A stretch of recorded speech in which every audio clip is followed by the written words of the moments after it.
പശ്ചിമബംഗാൾ സർക്കാരിനെതിരെ തുറന്ന പോരിന് കേന്ദ്രം. രാജ്ഭവനെ അപകീർത്തിപ്പെടുത്തിയെന്ന പരാതിയിൽ കൊൽക്കത്ത പോലീസ് കമ്മീഷണർക്കും ഡിസിപിക്കുമെതിരെ കേന്ദ്ര ആഭ്യന്തര മന്ത്രാലയം നടപടിക്ക് ഒരുങ്ങുകയാണ്. ഗവർണർ CV ആനന്ദബോസിന്റെ റിപ്പോർട്ടിന്റെ അടിസ്ഥാനത്തിലാണ് നീക്കം. അച്യുതൻ ഡൽഹിയിൽ നിന്ന്. അച്യുതൻ, വിവരങ്ങൾ. ഈ ജൂൺ അവസാന വാരത്തോടെയാണ് ബംഗാൾ ഗവർണർ ആനന്ദ ബോസ് ആഭ്യന്തര മന്ത്രാലയത്തിന് ഒരു റിപ്പോർട്ട് നൽകുന്നത്. ആ റിപ്പോർട്ടിൽ ചൂണ്ടിക്കാട്ടിയത് ഈ പോലീസുകാർ, അതായത് തെരഞ്ഞെടുപ്പിന് ശേഷം നടന്ന ചില അക്രമങ്ങളിൽ ആ അക്രമത്തിന് ഇരയായവർ പോലീസ് ഉദ്യോഗസ്ഥരെ കാണാൻ ശ്രമിച്ചിരുന്നു. പക്ഷേ കൂടിക്കാഴ്ചയ്ക്കുള്ള അനുമതി പോലീസ് ഉദ്യോഗസ്ഥർ നൽകിയില്ല.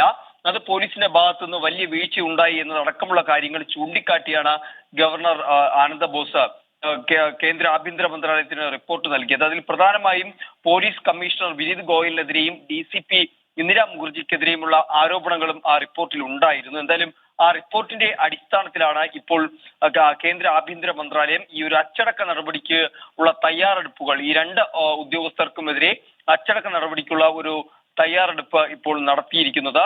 എന്തായാലും രാജ്ഭവനെ അപകീർത്തിപ്പെടുത്തിയത് പരാതിയിലാണ് ഈ ഒരു നീക്കം ഇപ്പോൾ കേന്ദ്ര ആഭ്യന്തര മന്ത്രാലയത്തിന്റെ ഭാഗത്തു നിന്നുണ്ടായിരിക്കുന്നത്. ഉന്മേഷ്. ശരി, അച്യുതനാണ് വിവരങ്ങൾ നൽകിയത്.